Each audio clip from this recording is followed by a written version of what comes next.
가슴 열렸을 그때만 땅은 아름답다. 여백서원의 괴테 오솔길 초입, 전망대 발치에 놓여있는 첫 시입니다. 가슴을 열라는 이 짧은 식구. 그러나 시인은 그저 가슴을 열어라 하고 명령문으로 말하지 않습니다. 가슴을 연 사람만이 아름답다고 부담감을 주지도 않습니다. 가슴 열렸을 그때만 땅은 아름답다고 합니다. 가슴 연 아름다운 땅 위에 가슴 연 사람인들 아름답지 않겠습니까? 그런데 그 아름다운 식구에 실은 부연이 한 줄 더 달려 있습니다. 그대 그토록 찌푸리고 서 있었으니 바라볼 줄을 몰랐구나.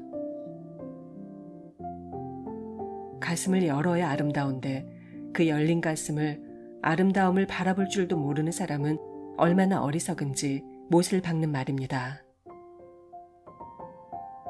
열림이란 무엇보다 다름의 인정이고 다양성의 수용입니다. 바다는 늘 물을 가득 담고 있다. 땅은 결코 물을 담아두지 않는다. 다름을 인정해야 한다는 말이 이토록 자명하게 표현되어 있습니다. 누가 물더러 흘러가지 말라 할 수 있을까요? 이렇게 온갖 다름을 인정하며 열린 가슴은 그렇기 때문에 날아오름의 준비일 수 있습니다.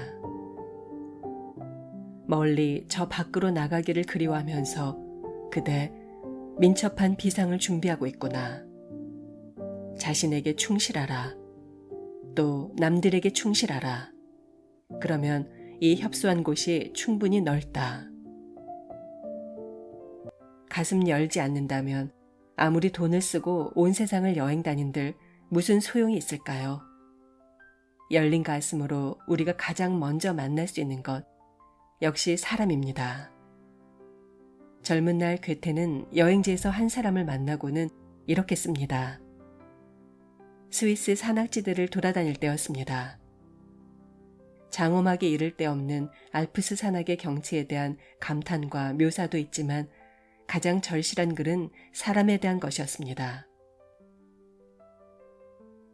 라바터를 만나서 그 곁에서 행복합니다. 이건 우리 모두에게 하나의 치유예요. 사랑 안에 깃들어 살고 지향이 있는 사람, 활동하면서 그 가운데서 즐기기도 하는 사람이기 위해서요. 그리고 믿을 수 없을 만큼 주의를 기울여 친구들을 감당하고 먹이고 인도하고 기쁘게 하는 사람이 되기 위해서요. 한 석 달만 이분 곁에서 보낼 수 있다면 참 좋겠습니다. 한 석 달만 그의 곁에서 보내지는 못했습니다. 그러나 오래도록 편지 왕래가 이어졌습니다. 괴테 자신이 무엇보다 사랑 안에 깃들어 살고 지향이 있는 사람이었고 자신에게 밀려오는 것들에 그저 치이지 않고 그 가운데서 즐길 줄도 알았던 것 같습니다. 바이마르에 갓 도착한 26살의 괴테가 살았던 그의 정원집 거실에는 그를 바이마르로 불러준 안나 아말리아 대공비의 흉상과 더불어 라바터의 흉상이 놓여 있습니다. 라바터는 목사님이었는데 참 따뜻한 사람이었던 것 같습니다. 다시 한번 이런 완전히 진짜인 한 인간을 보니 이런 생각을 갖게 되어요. 비로소 세상에 왔구나 싶어요. 그러나 또한 이런 건 있지요. 도덕적인 것에 있어서 치유의 샘의 치료를 받고 있듯 깊고 또 얕은 인간 속에 모든 화도 요동치고 내장이 뒤죽박죽 작동해요. 여기서 비로소 저에게 분명해지는 것은 우리가 보통 어떤 도덕적인 죽음 가운데 함께 살고 있는지, 어떤 마음의 메말라 버림과 얼어붙어 버림은 또 어디로부터 오는지예요. 마음이란 그 자체 가운데에서는 원래 결코 메마르지 않고 결코 차갑지 않은 것인데 말이에요. 신이 더 많은 장점들 가운데서 이 장점 또한 우리와 함께 집으로 오게 해주시기를, 우리의 영혼이 열려있게 해주시기를, 또 우리가 선한 영혼들을 열 능력을 주시기를.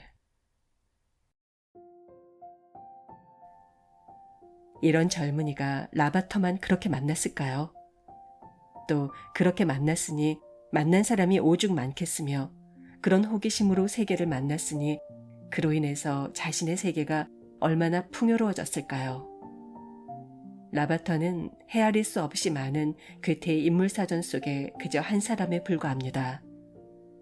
참으로 많은 사람들을 만났고 만년에는 사람들 쪽에서 더더욱 많이 괴테를 찾아왔고 바이에른 왕이 괴테의 생일날 찾아오기도 했었지요. 그렇게 몰려든 이들 중에는 물론 청년 하인리 하이네처럼 잔뜩 기대하고 왔다가 실망만 하고 돌아간 사람들도 있습니다. 훗날 스스로 훌쩍 커버린 어느 시점인가 괴테는 라바터의 한계도 간파합니다. 모든 것을 목사라는 직분의 자로 재단할 수밖에 없는, 예컨대 온 유대인들을 아득한 예전의 예수에게 저지른 죄 하나로 무조건 매도하고 단죄하는 목사로서의 한계도 간파하고 답답해하지만 그래도 오랫동안 편지를 주고받습니다. 괴테의 열림의 정도는 단순히 역지사지 정도가 아닙니다. 어떤 괴테의 문장을 곧바로 괴테의 다른 문장으로 충분히 반박할 수 있을 만큼 넓습니다. 생각이 오락가락해서가 아니라 그 자신 안에서 이미 여러 입장에 설 수 있었고, 특히 문학작품의 경우 온갖 인물을 한껏 몰두하여 그려냄으로써 그 헤아릴 수 없이 다양한 성격을 묘사하는 데는 온갖 종류의 문장이 있기도 하기 때문입니다. 예컨대 작중인물의 명대사들을 가져오면 얼마든지 서로 충돌할 수밖에 없을 것입니다. 부분 발췌된다면 더더욱 그렇겠지요. 그는 유연했습니다. 우리가 취할 수 있는 입장 중에서 가장 굳을 수밖에 없는 것, 그렇다고 우리가 아는 것, 즉 종교에 대한 태도까지 그러했습니다. 괴테는 스스로 이렇게 말한 적이 있습니다. 자연과학자로서의 자신은 범신론론자이고 시인으로서의 자신은 다신론자이며 인간적으로는 유일신론자라고 말입니다. 괴테는 그만한 열림의 소유자였습니다. 그러나 그런 열림이 쉬웠겠습니까? 청년 괴테는 그의 열림이 어떠했는지를 이렇게 썼습니다. 조개들이 살을 껍질 밖으로 펼쳐낼 때 물에 뜨듯이 그렇게 나는 사는 걸 배웁니다. 조개가 연한 살을 내미는 곳은 짠 바닷물입니다. 우리의 세상과의 만남은 연한 살이 소금물에 닿을 때처럼 아플 수 있습니다. 언제나 하고 있는 일에 충실하면서 상황에 따라 그 상황이 어떻든 자신의 사고를 유연하게 열고 옮길 수 있는 힘, 그런 힘이 진정 큰 힘인 것 같습니다.